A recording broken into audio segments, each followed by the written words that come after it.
দর্শক আমন্ত্রণ জানাচ্ছি এটিএন নিউজের সাপ্তাহিক আয়োজন popular life insurance company limited বি স্টক অনুষ্ঠানে। আপনাদের সাথে আছি আমি গোলাম কাদের রবু।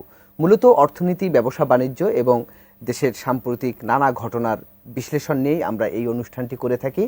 আজ আমরা আলোচনা করব গতকাল যে একটি বড় ভূমিকম্পর মুখোমুখি বাংলাদেশ হয়েছিল এবং সারা দেশ কেঁপে উঠেছিল সেই বিষয়টি নিয়ে, এবং সেই সঙ্গে এই ভূমিকম্পের যে আর্থিক ক্ষয়ক্ষতি এবং সেই সঙ্গে কাঠামোগত যে নিরাপত্তার যে বিষয়টি, সেই বিষয়টি আমাদের এই আলোচনায় উঠে আসবে। আজ আমরা অতিথি হিসেবে পেয়েছি স্টিল বিল্ডিং ম্যানুফ্যাকচারার্স অ্যাসোসিয়েশনের সেক্রেটারি জনাব রাশেদ খান। তার আরেকটি পরিচয়, তিনি মডার্ন স্ট্রাকচার লিমিটেডের ব্যবস্থাপনা পরিচালক।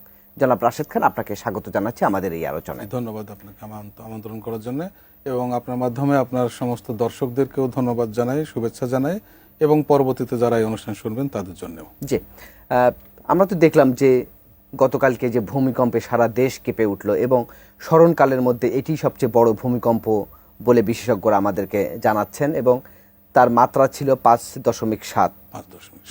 এবং এখন পর্যন্ত আমরা নিহতর যে খবর পেয়েছি 10 জনের মতো মারা গেছে, কোনো আরেকটি সূত্র বলছে যে 11 জন, এবং আহত হয়েছে প্রায় 100-রও বেশি। তো এই যে ভূমিকম্প, প্রায় দেখা যাচ্ছে যে বাংলাদেশ ভূমিকম্পের কবলে পড়ছে, তো বিষয়টিকে আপনি কিভাবে দেখছেন? আপনাকে ধন্যবাদ। এবং খুবই সাম্প্রতিক গতকালকে ঘটে যাওয়া বিষয়টি, এটা বাংলাদেশের স্থাপত্য এবং স্থাপনার জন্য অশনি সংকেত, এবং আমাদের জীবন এবং সম্পদ দুইটি মানে ঝুঁকির মধ্যে পড়ে গেছে। এটা বহু বছর ধরে শুধু বলা হচ্ছে যে ঢাকার যে নগরায়ন, এটা একটা বিল্ডিং কোডের আন্ডারে নিয়ে এসে মানে বিল্ডিং কোড মেনে বিল্ডিং করা, সেগুলো আসলে প্রতিপালিত হচ্ছে না। তবে আশার বিষয় হচ্ছে বিগত 15-10 বছরের মধ্যে আমরা একটা বিল্ডিং কোড মেনে বিল্ডিং হচ্ছে, কিন্তু তার পূর্বে তো শত শত বছর ধরে আমাদের এখানে কোনো বিল্ডিং কোড ছিল না, এবং সেই অনুযায়ী বিল্ডিংও হয়নি। বিধায় আমরা পুরান ঢাকায় কালকে যেটা দেখেছি সেটা তো খুবই দুঃখজনক। একটা বিল্ডিংয়ের কার্নিশ ভেঙে পড়ে স্পট ডেড 3 জন মারা গেলেন।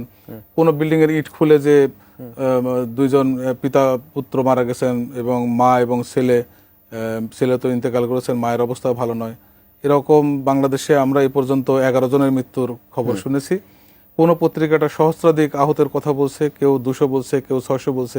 যেটাই হোক, এটা বড় ধরনের একটা প্রাণহানির ঘটনা ঘটে গেছে। এবং সামনে ভূমিকম্পের ঝুঁকিতে যে বাংলাদেশ কতখানি আছে এবং সেক্ষেত্রে আমাদের করণীয় কি হতে পারে, এসব সার্বিক বিষয় নিয়ে আমাদের যে সহকর্মী আরাফাত সিদ্দিকী একটি রিপোর্ট করেছেন। আমরা একটু সেই রিপোর্টটি দেখে আসি, তারপর আমরা ওই রিপোর্টটি ধরে আমরা একটু আলোচনা আরেকটু নিয়ে যাব। আমরা একটু রিপোর্টটা দেখি।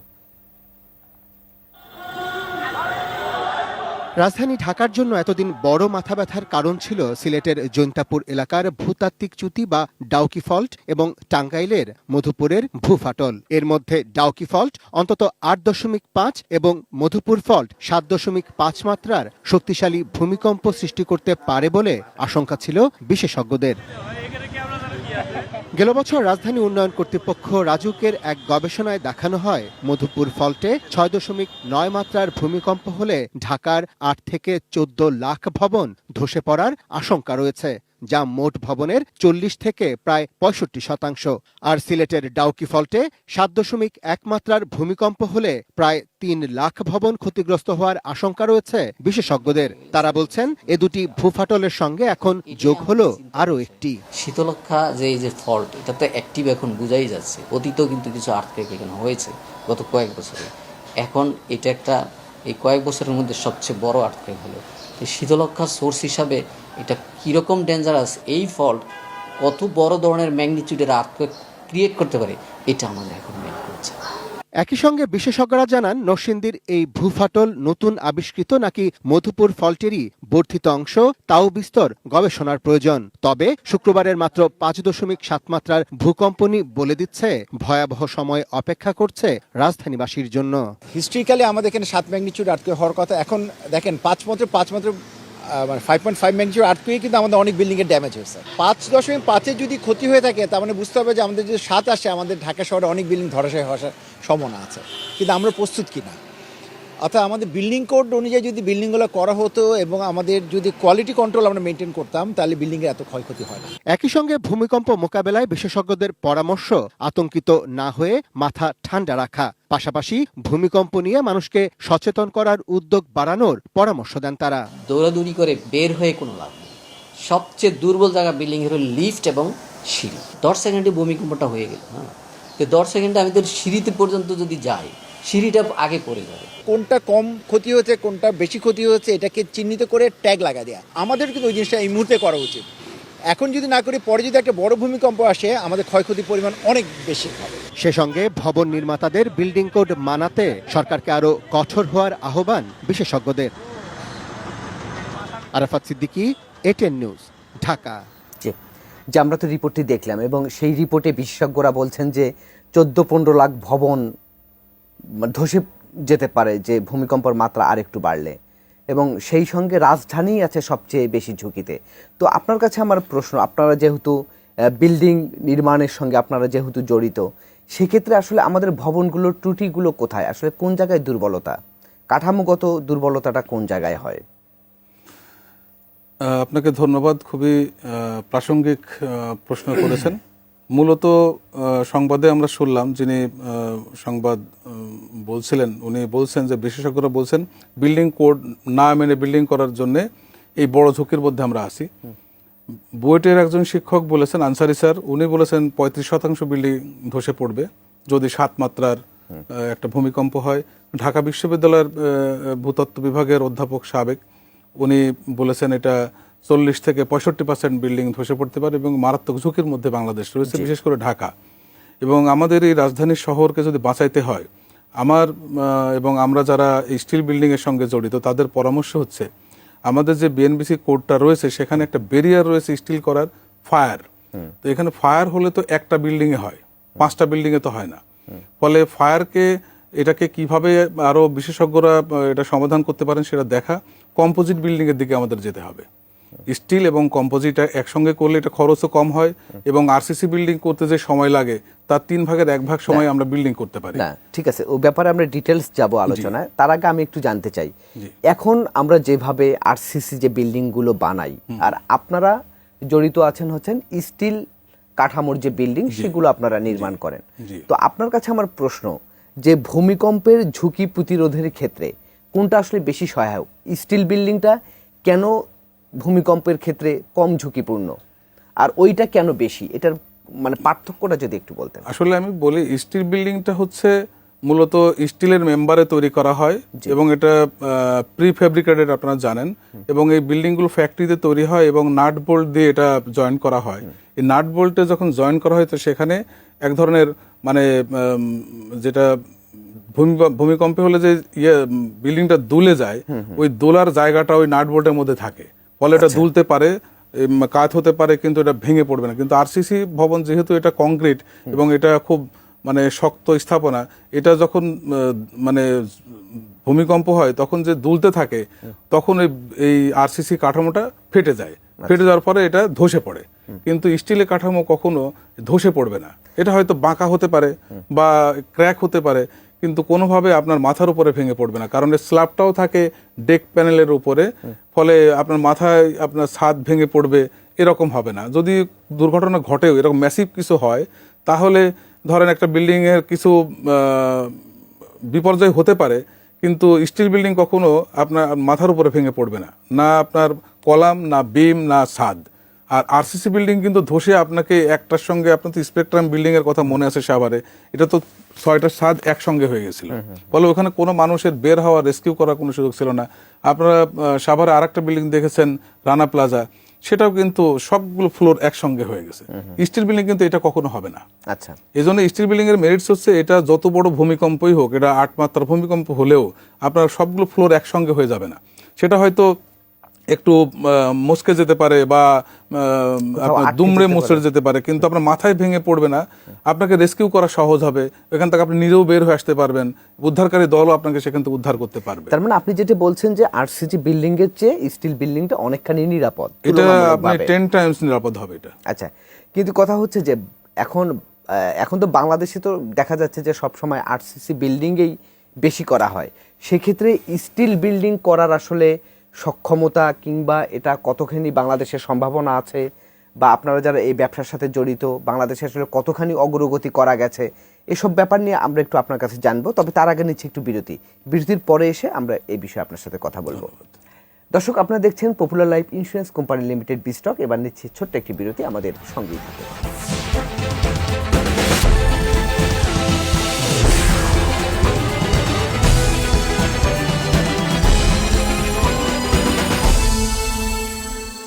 দর্শক, বিরতির পর আবারও ফিরে এলাম Popular life insurance company Limited বিস্টক অনুষ্ঠানে। আজ আমরা আলোচনা করছি ভূমিকম্পের ক্ষয়ক্ষতি ও কাঠামোগত নিরাপত্তা নিয়ে। আমাদের সঙ্গে অতিথি হিসেবে আছেন মডার্ন স্ট্রাকচার লিমিটেডের ব্যবস্থাপনা পরিচালক এবং সেই সঙ্গে স্টিল বিল্ডিং ম্যানুফ্যাকচারার্স অ্যাসোসিয়েশনের সেক্রেটারি জনাব রাশেদ খান।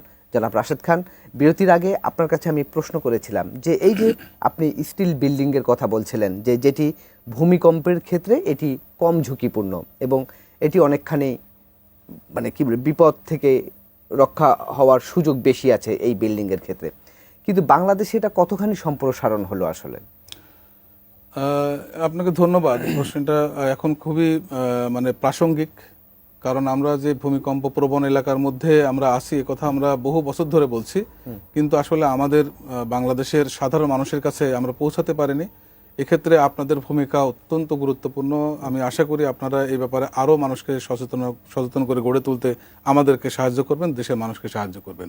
আমাদের দেশে আরসিসি বিল্ডিং করার একটা ট্রেডিশনাল একটা প্রবণতা রয়ে গেছে। আমরা বাংলাদেশে চেষ্টা করছি যে যেন মানে আরসিসি বিল্ডিং না হয়, কম্পোজিট বিল্ডিং বা স্টিলের বিল্ডিং হয়। আপনি যখন দেশের বাইরে যাবেন, ধরেন আপনি দুবাইতে যদি যান, আপনি নিউ ইয়র্কে যান বা আপনি জাপানে যান, দেখবেন সেখানে ডুপ্লেক্স বা ট্রিপ্লেক্স যে ভবনগুলো আছে বা আবাসিক ভবন সব স্টিলের অথবা আপনার কাঠের কাঠামো, ভূমিকম্প প্রবণ হওয়ার কারণে। কারণ সেই যদি ভূমিকম্প হয়ও দেখবেন সেখানে প্রাণহানি কিন্তু এইভাবে হয় না বা বিল্ডিংগুলো ধসে পড়ে না। তো আমাদের দেশে আমাদের যারা স্ট্রাকচারাল ডিজাইনার তারা আসলে এখনো আরসিসিতে অভ্যস্ত, এবং আমাদের ইঞ্জিনিয়ারিং ইউনিভার্সিটিগুলোতে স্টিল যে মানে ডিজাইন এটা শেখানো হচ্ছে না। এটা দুর্ভাগ্যের ব্যাপার। মানে প্রকৌশল বিশ্ববিদ্যালয়গুলোতে এবং অন্যান্য যে বিশ্ববিদ্যালয়গুলোতে আর্কিটেকচার যেখানে পড়ানো হচ্ছে সেখানে এটা পড়ানো হচ্ছে, মানে প্রকৌশল বিশ্ববিদ্যালয় এবং আর্কিটেকচার সাথে একই, সেখানে তাদেরকে এই ডিজাইন শেখানো হচ্ছে না। এটা হচ্ছে ডেমেরিটস। সেখানে সরকারের উচিত এবং বিশ্ববিদ্যালয় কর্তৃপক্ষের উচিত যে আরসিসি ডিজাইনের পাশাপাশি স্টিল ডিজাইন শেখানো। কিন্তু আমরা তো বাংলাদেশে দেখছি যে অনেকগুলো বাণিজ্যিক ভবনগুলোতে স্টিল স্ট্রাকচারেই হচ্ছে। এটা মূলত আমাদের বেসরকারি উদ্যোগেই হয়েছে, এটা সরকারি কোনো উদ্যোগ নয়। বরং আমরা চেষ্টা করেছি আমাদের অ্যাসোসিয়েশনের মাধ্যমে বাংলাদেশে অনেকগুলো ভবন, আপনি যদি গুলশানে যান, গুলশান এভিনিউতে অনেকগুলো 15 তলা 14 তলা 20 তলা 24 তলা ভবন স্টিলের অবকাঠামোতে হয়েছে। আপনি যদি বাংলাদেশে এগুলো 8 মাত্রার ভূমিকম্প সহনশীল। তো এই যে আমরা ভবনগুলো করেছি 8 মাত্রার ভূমিকম্প হলেও কিন্তু সেই ভবনগুলোতে কিছু হবে না। তো সেটা আরসিসি ভবন কিন্তু এটা 7 মাত্রাও কিন্তু আপনি সামাল দেওয়া যাবে না, সম্ভব হবে না। ফলে আমরা পরামর্শ দিচ্ছি বাংলাদেশ সরকারকে এবং বাংলাদেশে যারা কমার্শিয়াল বিল্ডিং করছেন, আবাসিক ভবন, আমাদের ছেলেমেয়েরা আমাদের বউ বাচ্চা সবাই তো আবাসিক ভবনে থাকে, সেটাকে আপনি অনিরাপদ করছেন কেন? সেখানেও তো আমরা পারি স্টিলের ভবনগুলো করতে। তার মানে আপনি বলছেন সহজলভ্য, কম সময় এটা করা সম্ভব। তার মানে আপনি বলছেন যে যদি স্টিল স্ট্রাকচারের বিল্ডিং করা হয় এটি 8 মাত্রার ভূমিকম্পতেও সহনীয়, কোনো সমস্যা হবে না। কোনো সমস্যা হবে। তাহলে ঠিক আছে, আপনারা বাণিজ্যিক ভবনগুলো করছেন, হয়তো গার্মেন্টসগুলো তো শতভাগ হচ্ছে, কিন্তু বাণিজ্যিক কিন্তু আবাসিক ভবনগুলো তো খুব বেশি তো হচ্ছে না। এইখানে ওই যে বললাম যে আমাদের ইঞ্জিনিয়ারিং ইউনিভার্সিটি থেকে যারা বের হচ্ছে ডিজাইনার, তারা তো স্টিল ডিজাইন শেখানো হচ্ছে না, পরে তারা তো আরসিসিতে অভ্যস্ত হয়ে গেছে। আপনি বুয়েটে যাবেন, আমরা একটা স্টিলের ডিজাইন করে দেবো একটা 10 তলা ভবনের, উনি আরসিসি বানায় বের করে দেবে, এটা একটা প্রবণতা রয়েছে। সেক্ষেত্রে আরেকটি বিষয় একটু জানাই, সেটি হচ্ছে যে আরসিসিতে যদি বিল্ডিং করা হয় এবং স্টিল স্ট্রাকচারে যদি করা হয়, তাহলে খরচ এবং সময়ের ক্ষেত্রে কতটা হবে? এটা আপনাকে তার আগে আরেকটা প্রশ্নের উত্তর দিয়ে নেই। এই যে ভেটিং করতে যখন যায় বিল্ডিং গুলো, বুয়েটে যাক বা অন্য কোনো ইউনিভার্সিটিতে যাক, তারা ফায়ারের একটা অজুহাত তুলে ওই স্টিল থেকে আরসিসিতে নিয়ে যাচ্ছে। এটা অযৌক্তিক, কোনো যুক্তি নাই। একটা আপনি ধরুন ফায়ার হয় তো বছরে 2টা 3টা ফায়ারের ঘটনা আমরা ঘটে আমরা দেখি, তো সেখানে কতগুলো মানুষের মৃত্যু হয়। কিন্তু যদি একটা ভূমিকম্প হয় সেখানে ওই বিল্ডিং এর মৃত্যুর পরিমাণ কেমন হবে, এবং এই যে বিশেষজ্ঞগণ বলছেন 35% থেকে 65% বিল্ডিং যে ধসে পড়বেন, এটাকে আপনি রেস্কিউ করতে পারবেন? এই আরসিসি বিল্ডিং থেকে কাউকে কেউ উদ্ধার করতে পারবেন? পারবেন না। তো যদি এটা স্টিলের হতো আপনি উদ্ধারও করতে পারতেন এবং এই ধরনের ম্যাসাকারও হবে না। তো স্টিলের ডিজাইন তো আগে শেখাইতে হবে।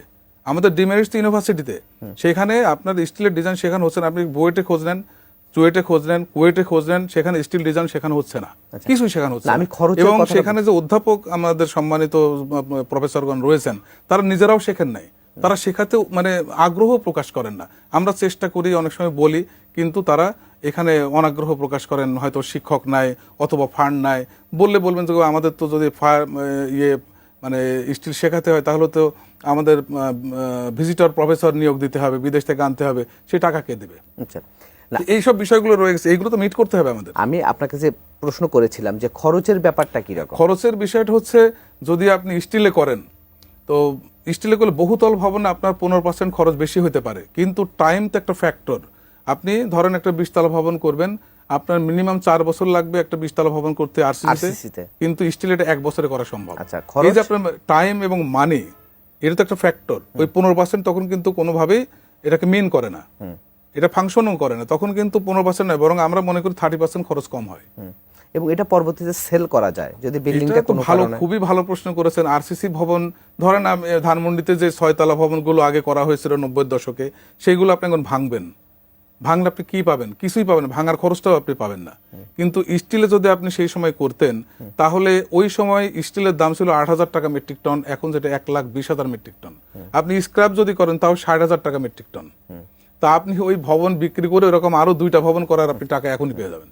জি, আপনার কাছে আরেকটি প্রশ্ন। রিসাইকেল করা যায়, পরিবেশ বান্ধব, এবং পরিবেশের জন্য কিন্তু আরসিসি ভবন কোনোভাবেই কিন্তু আপনার গ্রহণযোগ্য নয়। জি, এই যে নানান রকমের সুবিধার কথা আপনি বললেন যেটি স্টিল বিল্ডিং এর ক্ষেত্রে, কিন্তু বিশেষজ্ঞরা একটি কথা বলেন যে স্টিল বিল্ডিং এর ক্ষেত্রে সবচেয়ে ঝুঁকিপূর্ণ যে জায়গাটি হচ্ছে সেটি হচ্ছে যদি কখনো অগ্নিকাণ্ডের ঘটনা ঘটে, তখন স্টিল বিল্ডিং এ ক্ষতির পরিমাণটা বেশি হয় এবং খুব দ্রুত সেটি ভেঙে পড়ে কিংবা ক্ষয়ক্ষতিটা বেশি হওয়ার ঝুঁকি থাকে।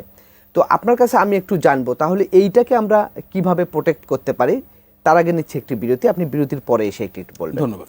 দর্শক, আপনারা দেখছেন Popular life insurance company Limited বিস্টক। এবার নিচ্ছি আরেকটি বিরতি, আমাদের সঙ্গেই থাকুন।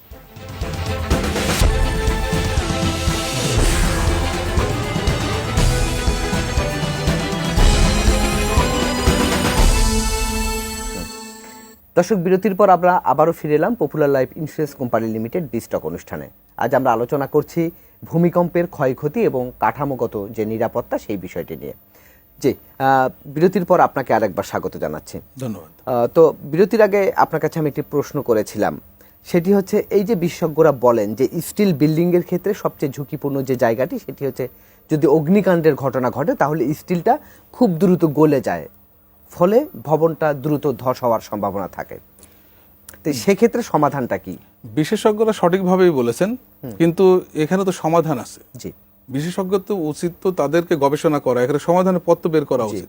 বহির্বিশ্বে তাহলে এটা কিভাবে ট্যাকেল প্রবলেমটা দেয়? বললেন, সমাধানটা বলবেন না? সমাধানটা তো আমাদের কাছে আছে, আমাদের কাছে সেমিনার করতে পারেন তারা। আমরা যেহেতু স্টিল বিল্ডিং করি, সমাধানটা তো আমরা জানি। সমাধানটা কি? সারা পৃথিবীতে স্টিল বিল্ডিং হচ্ছে, সেখানে ফায়ারের একটা যে ইস্যু আছে, সেখানে আমরা কম্পোজিট বিল্ডিং করতে পারি, আমরা সেখানে ফায়ার পেইন্টের ইউজ করতে পারি, ফায়ার সিমেন্ট ইউজ করতে পারি। তো তাহলে তো আগুন লাগবে না। তো আপনি আগুন কয় ঘন্টা, 2 ঘন্টা, 6 ঘন্টা, 2 ঘন্টা প্রোটেক্ট করা তো খুবই সহজ, শুধু ফায়ার পেইন্ট দিয়েই সম্ভব। ফায়ার পেইন্ট এবং ফায়ার পেইন্ট, এখানে একটা আপনার একটা প্রশ্নের উত্তর দিই। ফায়ার পেইন্টে বাংলাদেশের সরকার এটা 90%-এর উপরে ডিউটি ইম্পোজ করে রেখেছে, অথচ এখানে কোনো ফায়ার পেইন্ট তৈরি হয় না। নতুন নতুন 2-একটা কোম্পানি চেষ্টা করছে, সেটা ভালো, কিন্তু যখন এটা সবাই বাংলাদেশের চাহিদার মানে সম পরিমাণ যখন উৎপাদন করতে পারবে তখন ডিউটি ইম্পোজ করুক। এখন তো ফায়ার পেইন্ট মানে আমাদের ইম্পোর্ট করতে হয়। তো সরকার এখানে যদি ডিউটি ফ্রি করতে পারে বা কম ডিউটিতে 5% ডিউটিতে আনতে পারে, তাহলে কিন্তু আমাদের ভবনগুলো নির্মাণ করা ফায়ার সেফটি দিয়ে, ফায়ার প্রোটেক্ট করে আমরা বিল্ডিং করতে পারি। সমাধান তো আছে। বিশেষজ্ঞরা শুধু একটা মত দিলেন, সমাধানের পদও দিবেন। তার মানে আপনি বলছেন যে এই অগ্নি প্রতিরোধের যে উপাদানগুলো আছে, আপনার পেইন্ট, সিমেন্ট ইত্যাদি যে উপাদানগুলো আছে, সেগুলোতে যদি ডিউটি কমানো যায় তাহলে এই সমস্যাটা সমাধান হওয়া সম্ভব, ইজিলি করা সম্ভব। আরেকটি বিষয় সেটি হচ্ছে যে আপনারা তো প্রায় এই ইন্ডাস্ট্রি 25 বছর হয়ে গেল। 25 বছরের মধ্যে আপনাদের সক্ষমতা, আপনারা তো দেশীয় চাহিদা মেটাচ্ছেন, পাশাপাশি আপনারা কি রপ্তানির পথে হাঁটছেন? আপনি জেনে খুশি হবেন যে এটা 2000 সালের গোড়ার দিকে এটা শতভাগ আমদানি নির্ভর একটা শিল্প ছিল। বাংলাদেশে তখন শিল্প যাত্রা শুরু করেছে, কিন্তু আমাদের দেশে স্টিল বিল্ডিং ম্যানুফ্যাকচারের কোনো ইন্ডাস্ট্রি ছিল না। আলহামদুলিল্লাহ আমরা বিগত 25 বছরে আমরা বড় 40 থেকে 50টা কোম্পানি গড়ে উঠেছে যারা বাংলাদেশের মোট চাহিদার শতভাগ পূরণ করতে সক্ষম। এর বাইরেও আরো ছোট ছোট 2 শতাধিক কোম্পানি গড়ে উঠেছে যারা এই শিল্পের সঙ্গে জড়িত। এবং আমরা বাংলাদেশ সরকারের যে পরিমাণ বৈদেশিক মুদ্রা আমরা সাশ্রয় করতে পেরেছি এই 25 বছরে, এটা অন্যান্য খাতের চেয়ে কোনোভাবেই কম নয়। কিন্তু সরকার আমাদেরকে কেন যেন মানে ওইভাবে আমাদের শিল্পের দিকে তাদের নজর নেই, এবং এটাকে একটি রপ্তানি খাত হিসেবেও সরকার কিন্তু বিবেচনা করতে পারে। রপ্তানি ক্ষেত্রে বাধাটা কোথায় হচ্ছে? বাধা সরকার আমাদেরকে যদি বন্ডেড ওয়্যার হাউস দিত তাহলে এটা আমরা রপ্তানি করতে পারতাম। বিশেষ করে ইন্ডাস্ট্রিয়াল যে প্রোডাক্ট, আমরা কিন্তু দেশের বিভিন্ন দেশে, আমাদের দেশ থেকে আপনার দুবাইতে বিল্ডিং গেছে, ইন্ডিয়াতে গেছে, পাকিস্তানে গেছে, আফ্রিকার কয়েকটি দেশে গেছে, রাশিয়ান কয়েকটি ফেডারেশনের দেশে আমরা এক্সপোর্ট করতে পেরেছি, এবং আমাদের সক্ষমতা কিন্তু বিশ্বমানের। কিন্তু বন্ডেড ওয়্যার হাউসের ক্ষেত্রে কি আপনারা কোনো সমস্যায় পড়ছেন? আমরা এটা তো সরকার আমাদেরকে দেয়নি। ইভেন আমরা চেষ্টা করেছি আমাদেরকে একটা শিল্প খাত হিসেবে স্বীকৃতি দেওয়ার। আমরা শিল্প মন্ত্রণালয়ে আমাদের আবেদন জমা দিয়েছি, কিন্তু সেটা আলোর মুখ দেখে না। যে আরেকটি বিষয়, সেটি হচ্ছে যে এটি আমাদের শেষ প্রশ্ন, কারণ সময়ও শেষ। সেটি হচ্ছে যে এই যে আপনি সক্ষমতার কথা বললেন যে আপনারা দেশীয় চাহিদা মিটিয়ে রপ্তানিও করছেন, খুবই ভালো খবর।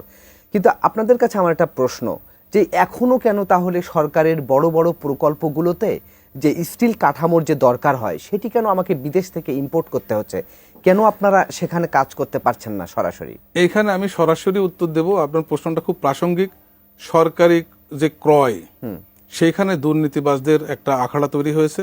তারা কোনোভাবেই চায় না বাংলাদেশি প্রতিষ্ঠান কাজ পাক, কারণ বাংলাদেশে যদি আমরা কাজ পাই আমরা তো তাকে ওই ব্যাকওয়ার্ডে আমরা টাকা পেমেন্ট করতে পারবো না। বিদেশ থেকে আমদানি করলে সেখানে অনেক টাকা পাওয়া যায়, আর আন্ডার ইনভয়েসিং, ওভার ইনভয়েসিং মাধ্যমে যে তারা যে আয় করে সেটা আমরা তো বাংলাদেশে সেটা সম্ভব হবে না। বিধায় এখানে একটা ব্যারিয়ার, এই ব্যারিয়ার থেকে আমাদের বের হয়ে আসতে হবে। আমলাতান্ত্রিক যে জটিলতা আছে এবং আমাদের ক্রয় সংক্রান্ত যে জাতীয় কমিটি আছে সেখানে আমাদের এই বিষয়গুলো উপস্থাপন করা দরকার। আপনার মাধ্যমে আমরা বাংলাদেশ সরকারকে বলতে চাই, আপনারা এইখান থেকে বের হয়ে আসুন এবং আমরা যে সক্ষম আমাদেরকে প্রমাণ করুন। আমরা বাংলাদেশের প্রায় সকল মেগা প্রজেক্ট আমাদের দেশেই হয়েছে। এই আমরা রেলওয়ে ব্রিজ করলাম, আমরাই করেছি, কিন্তু বিদেশি প্রতিষ্ঠান কাজটা আমরা সাব কন্ট্রাক্টর হয়ে গেছি। আমরা পরমাণু বিদ্যুৎ কেন্দ্র করেছি, আমরাই করেছি, কিন্তু আমরা এই কাজটা সাব কন্ট্রাক্টে করেছি। আমরা ভাষান্তরে এত বড় প্রজেক্ট করলাম, এটা আমরা সাব কন্ট্রাক্টে করেছি। আমরা আরো যত বিদ্যুৎ প্রকল্পগুলো সব আমরা নিজেরা করি, এখানেই করি। সরাসরি চাচ্ছেন? আমরা চাচ্ছি যে আমাদেরকে সিপিটিওর মাধ্যমে, পরিকল্পনা মন্ত্রণালয়ের মাধ্যমে আমাদেরকে এলিজিবল করে দেওয়া হোক, যেন আমরা নিজেরাই এখানে পার্টিসিপেট করতে পারি। একটি প্রতিষ্ঠান পাচ্ছি না, আমাদের অ্যাসোসিয়েশন বহু প্রতিষ্ঠান আছে, আমরা কনসোর্টিয়াম করতে পারি, জেভি করতে পারি, করে আমরা কিন্তু এগুলো করতে সক্ষম। আমাদের ফ্যাক্টরিগুলো কিন্তু সম্পূর্ণভাবে সক্ষম এই ধরনের প্রজেক্ট করার জন্য। যে আপনাকে অসংখ্য ধন্যবাদ আমাদেরকে সময় দেওয়ার জন্য। আমরা আলোচনা একেবারে শেষ পর্যায়ে চলে এসেছি এবং আমরাও চাই যে সরকার যাতে আপনাদের এই বিষয়গুলোতে একটু দৃষ্টি দেন এবং দেশের অর্থ দেশেই থাকুক। আমরাও আপনাকে ধন্যবাদ। আমরা চাই আমরা দেশীয় শিল্পের বিকাশে কাজ করি এবং আমাদের প্রকল্প আমরা বাস্তবায়ন করি, বিদেশিরা নয়। বিদেশি প্রেম থেকে আমাদের বের হয়ে আসতে হবে। বাংলাদেশের পক্ষে হই, বাংলাদেশের পক্ষে আমরা কাজ করি, আমরা বাংলাদেশ পন্থী হই। আপনাকে ধন্যবাদ। আপনাকেও অসংখ্য ধন্যবাদ আমাদেরকে সময় দেওয়ার জন্য। ধন্যবাদ। দর্শক, এই ছিল আজকের Popular life insurance company Limited বিস্টক। আগামীতে আবারও দেখা হবে অন্য কোনো বিষয় নিয়ে। সে পর্যন্ত ভালো থাকুন, সুস্থ থাকুন, এটিএন নিউজের সঙ্গেই থাকুন।